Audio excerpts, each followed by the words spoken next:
morning, everyone. Good evening, good afternoon, wherever you are. And welcome to this week's Weekly Energy Boost. My name is Elisheva, and I am here beyond privileged, nearly speechless, to be with you this morning with one of our Kabbalistic astrologers. You may remember her from an episode last year that we did on family dynamics. Today we have Miriam Ashkenazi with us, who is one of our Kabbalistic astrologers, but we're most excited, and really the build up to this episode has been quite intense. We're talking today about money and astrology, which I think is a big topic for a lot of people, especially because I think as spiritual people, we vacillate between I have free will and also everything is predetermined. And the existence of both in the wisdom of Kabbalah is pretty controversial and also paradoxical. And we're going to understand a little bit more about that as well today.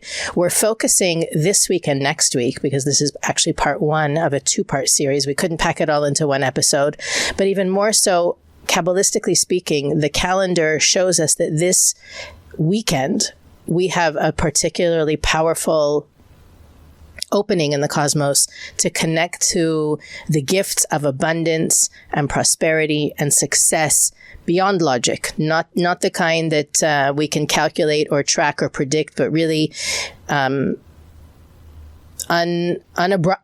unbridled energy of prosperity and sustenance. And we want to learn how we can tap into that, what it really means, and how Kabbalistic astrology can be a compass for us in our quest to fulfill our purpose, to manifest blessings in our lives, and of course, to feel the fulfillment that is the birthright of all humanity. Weekly Energy Boost is a 7-day spiritual weather forecast where we aim to provide our listeners with the most powerful and practical tools to navigate the coming 7 days.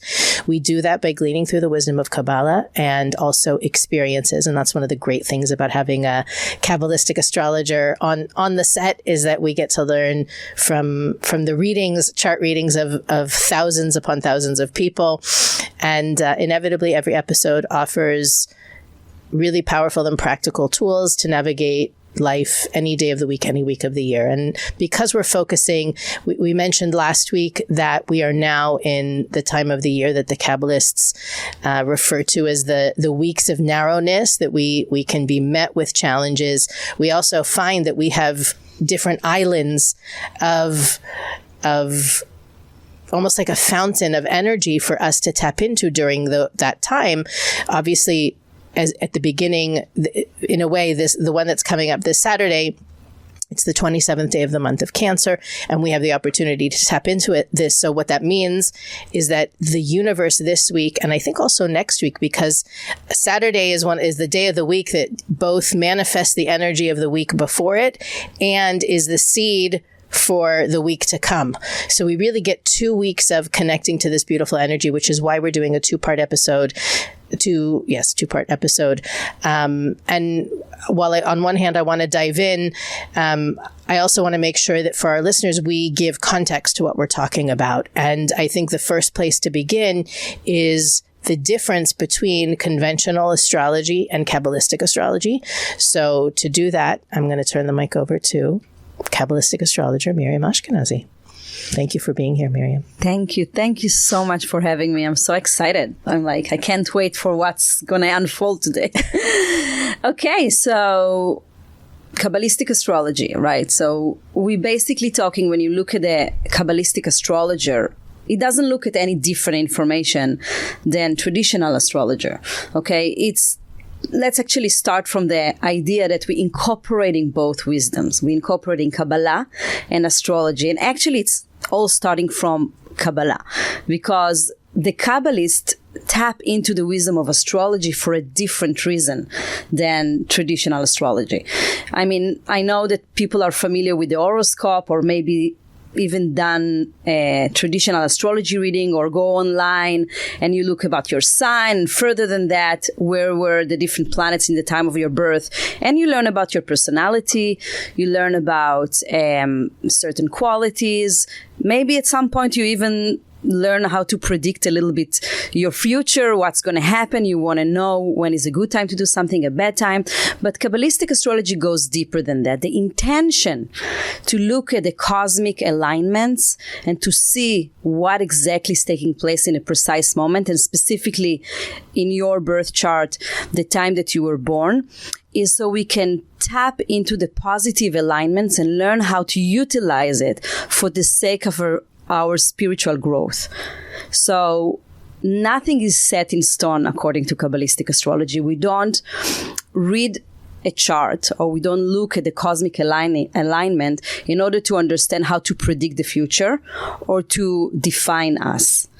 The purpose is to look at those alignments and to understand the depth of those alignments in order to help us evolve and grow and transform. So the discussion in Kabbalistic astrology, and when you tap into your personal chart, or you want to know when is a good time to do something or not, is revolving around the concept of what is the energies that I want to elevate more? How should I handle that? What should I transform? There is no concept of good and bad. This is bad, or those elements that are part of you are negative. It's like, maybe that could be more challenging. And that's why I love the way that Rav Berg is describing. When we look at a chart, we actually look at it like a navigation map. Okay. So I'm in a certain place in my life. What do I need? What routes should I use in order to get to this top of the mountain, to get to this favorable place? So we understand through the teaching of Kabbalistic astrology what is our tikkun, and I'm sure we talk about that in the episodes as well. We understand what is it that we're here to work on, and we also have a better understanding on what energies and what elements I want to utilize in order to get there faster, or to get there in a much more enjoyable, blissful way, rather than constantly, suffer. Right. And for those of you that are new to Weekly Energy Boost, we mention tikkun constantly all the time. Tikkun is the Kabbalistic term for our soul's purpose, or what our soul commits to transform and to elevate, as well as what does our soul commit to, what are the gifts, what did I come to the world to share in this lifetime.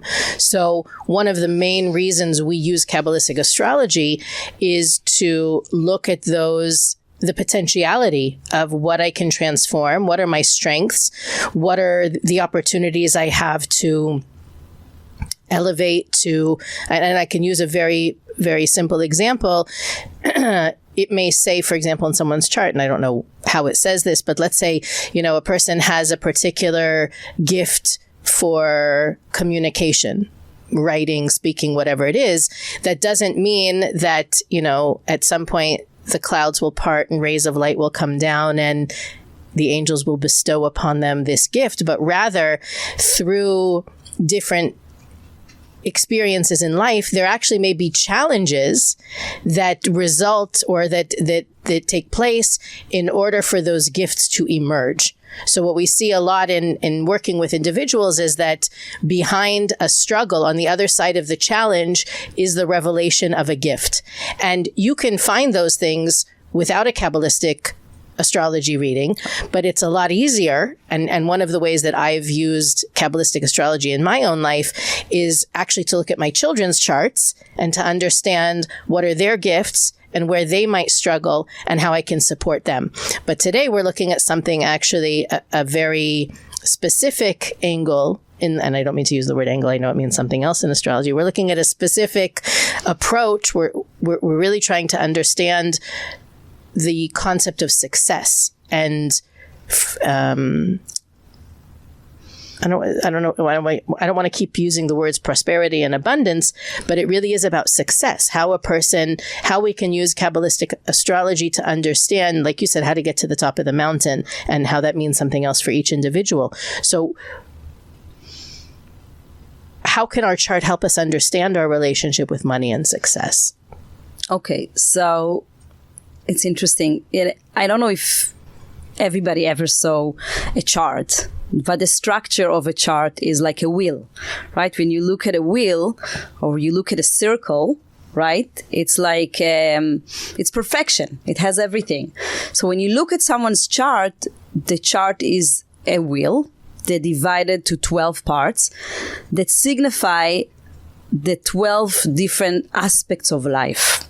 Okay, so it's like, it's interesting, like kids, or our spiritual being, or the way we work, or relationships, or the way we communicate, everything. So in the chart itself, there are so many different parts that helps us to see really how, and I love that, you know, it's not just about money.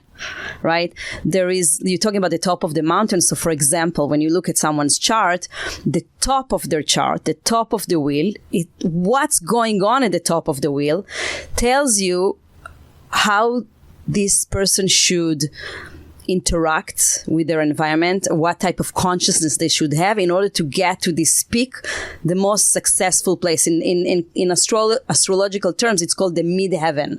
It's when you were born in your chart, what is the highest point of the Midheaven was, that tells you a whole story about how to achieve success. Now, so now success, and again, it's also not a coincidence, it's considered to be this location of your destiny and the location of your career. So if people wants to know what type of career to pursue, or what type of attitude and consciousness and energy they need to invest more in, they need to look at that place. So that's for that. But also there is a whole location about money. Tells you about the money that you make, the income that you make. There is a lot of places in the chart that will tell you about money that you have investing with others. You know, money that comes to you through inheritance, money that can come to you from mutual resources, not just yourself. Gambling, taking risks. There is so much like to answer that questions, and there is so many different planets that represent success and opportunities and growth and the way that we handle with that energy in our life. So I think you touched on something that's really it's worth taking a minute to discuss. It is that when each person is born, the chart itself is a snapshot of the heavens when they were born. Exactly. So when I was born, the sun was in the, I don't know if it's 0 degree or 1st degree, and the moon was here, and it's like going to the observatory and taking a picture and charting where the planets were and where the constellations were. Now, the way that we understand it in Kabbalah is that our soul chooses exactly that moment to emerge into the physical reality with exactly those influences, because those are the exact influences that are going to set us up to accomplish our soul's purpose, which again involves transformation, sharing, and fulfillment.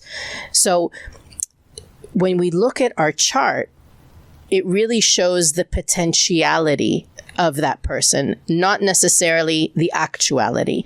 And I can share a personal anecdote. I don't know if I ever shared this with you, but many moons ago, I was dating my husband and we broke up. We took a break. And from my point of view, it was a permanent break. And my husband went to a Kabbalistic astrologer and asked her to look at our charts. And she was like, wow, this is perfect. This is your soulmate. You must be together. She's just not ready yet. Okay. So you can imagine yourself, you've ended a relationship and your ex comes to you and says, listen, I went to an astrologer. She said we're perfect and we need to be together and you're just not ready. Now, how would you feel if your ex came to you with that basket of goodies? You know, I was, needless to say, very upset. I went to said astrologer and I said, how could you do that? And she said to me, very sweet, very loving, obviously someone who knows us very well. She said, listen, it's a piece of paper. It shows what's possible. It doesn't show what is. So if this is not for you, it's not for you. And I can also tell you, we have another friend who has a son who is, I think, 18 years younger than me. And I used to babysit him when I was younger. And he also has almost the same chart as my husband. And I remember we looked at his chart, this little baby, and we were like, oh, he'd be the perfect match for me. Oops, but he's 18 years younger than me and I'm not waiting for him. And we used to joke about it. But the meaningful moment for me in there, once I got over my anger and irritation with my now husband, is that it's potential. Right. And that knowledge is really important because there can be something, one of the main reasons, and you read this again in Rav Berg's Kabbalistic Astrology book, is that we study Kabbalistic astrology so that we can rise above the influence. Exactly. So that if I, in my chart, it says, I don't know, X, Y, and Z, or we have a colleague who in his astrology chart, he has no children, but in his life, he has 4. Right. So that if you see something and even the whole, there's a social media thing about Scorpios, like they're pains in the butts. Well, we learn if you're a Scorpio, here's what you can do to rise above that reputation, to rise above that karmic burden that you could have if you aren't spiritually conscious and aware and awakened.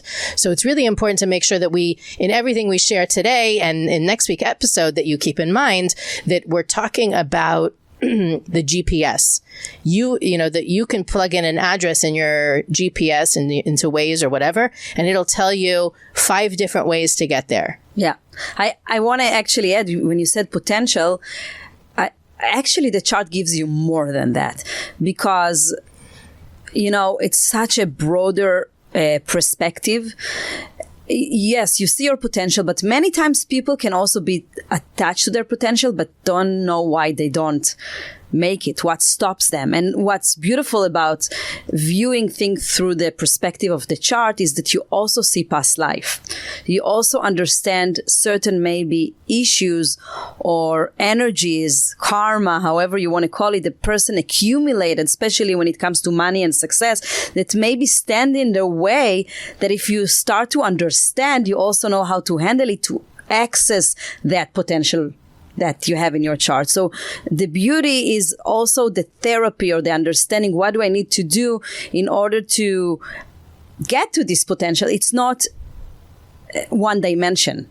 It's you really get a whole perspective. It's 360 way to look at how do I get to that potential. I don't see it from a starting point that starts in this lifetime. And that's a beautiful thing. On the chart, we understand the repetitive patterns, the constant energies that maybe I used to fall into, or the belief system that I developed throughout. Sometimes it doesn't make sense with the frame of this lifetime. It's not because you grew up with certain parents or saw certain, sometimes people grow in a very poor family and therefore they have a certain perspective about being rich or what they can do and they don't. Sometimes, so a lot of what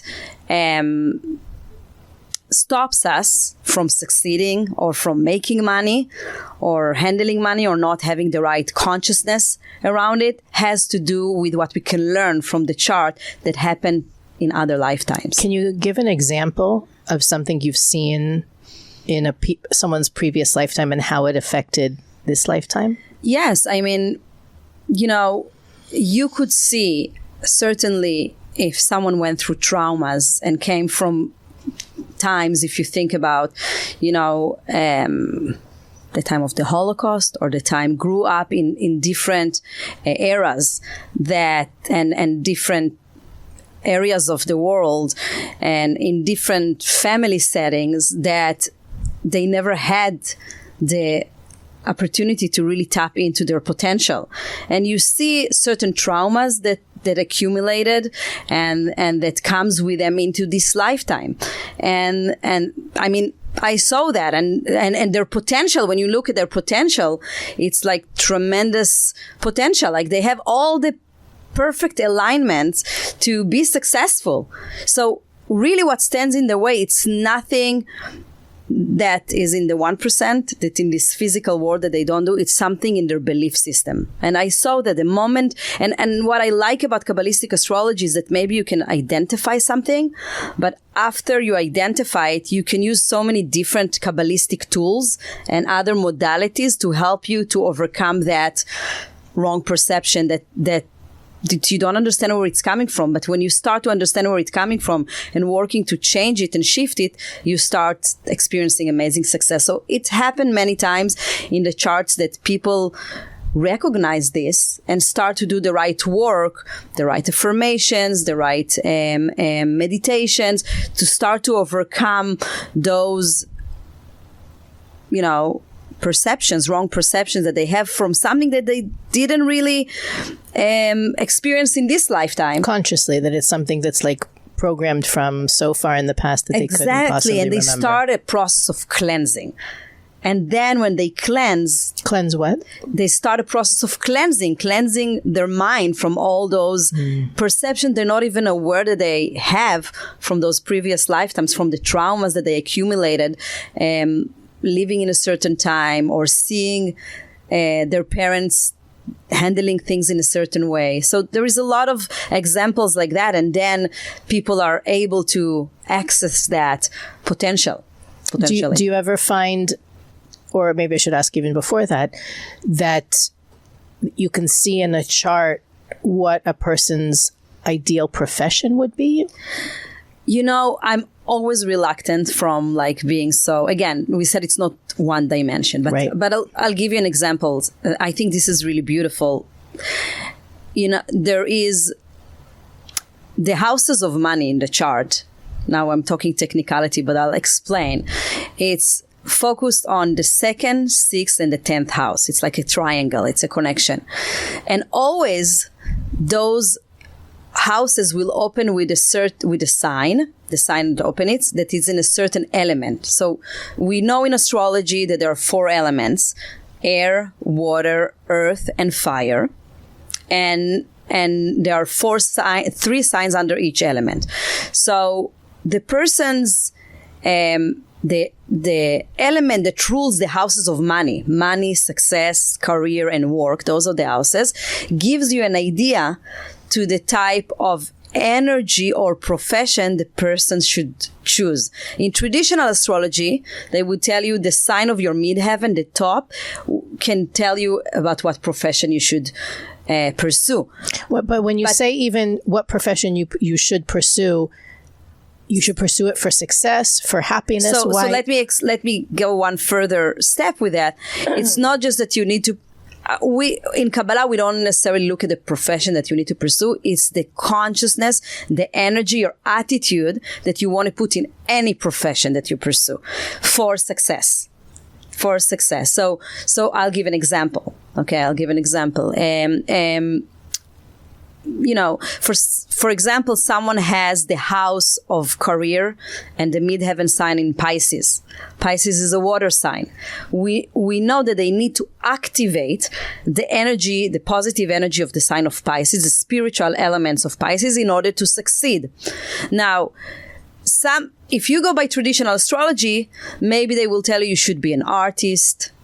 You should be a therapist. Something, the sign of Pisces is very empathetic. Fields that are very creative, imaginative. So they'll go in, but it's not necessarily based on Kabbalistic astrology. You could be a real estate broker and use the qualities of the sign of Pisces to feel people, to intuitively communicate with people, to use your creativity, and you'll be successful. So it's not about the profession necessarily. It's a type of energy that the universe is encouraging you to activate.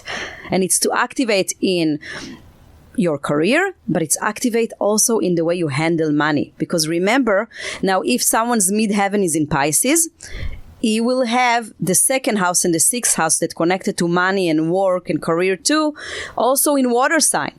So now you learn that there is something about the water energy that you want to activate in order to be successful and to make money.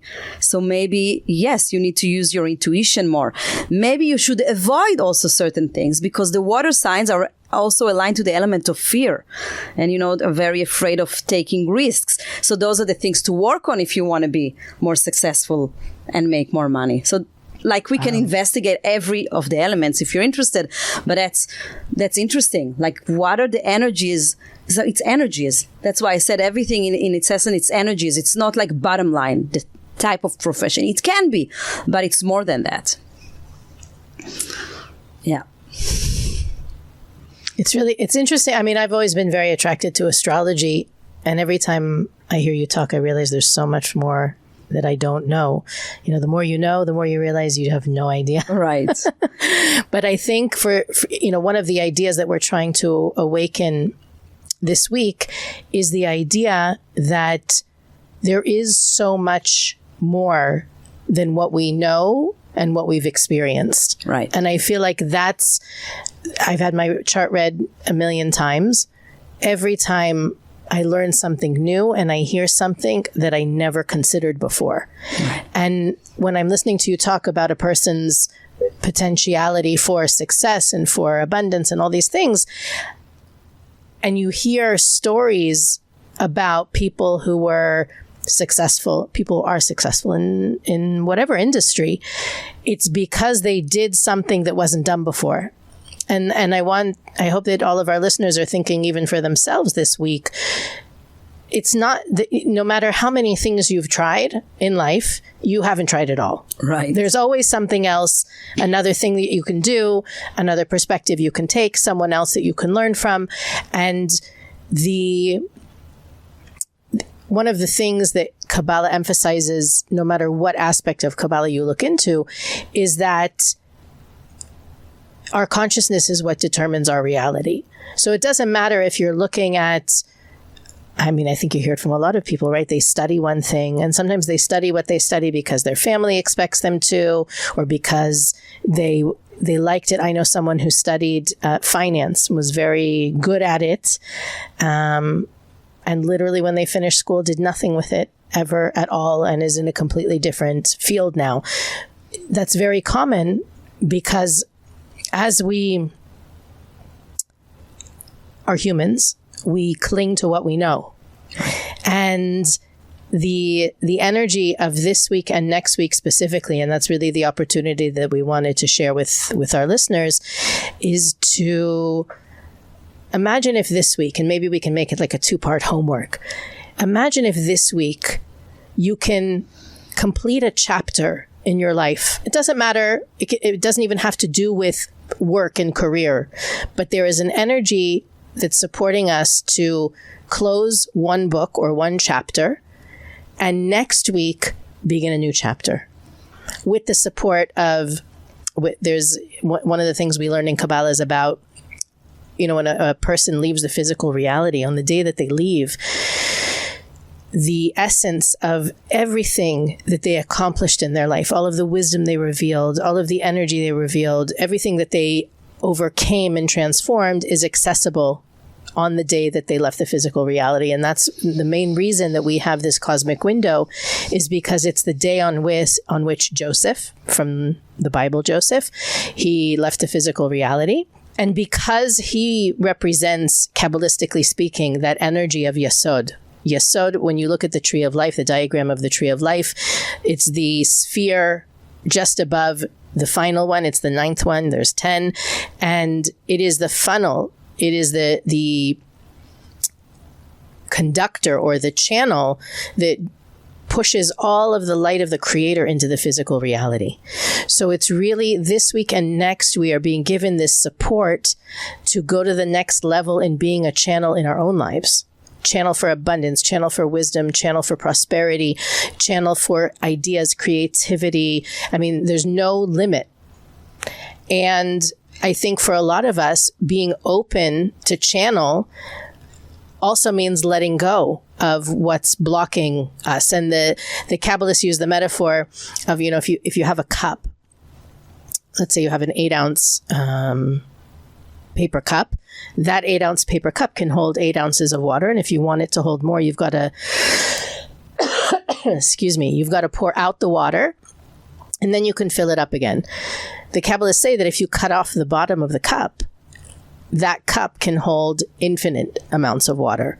And the idea is that when we hold on to things, and again, it could be, this is what I know, I'm holding on to it. This is how things are supposed to be, I'm holding on to it. It can also be physical possessions. It can be money. It can be so many things.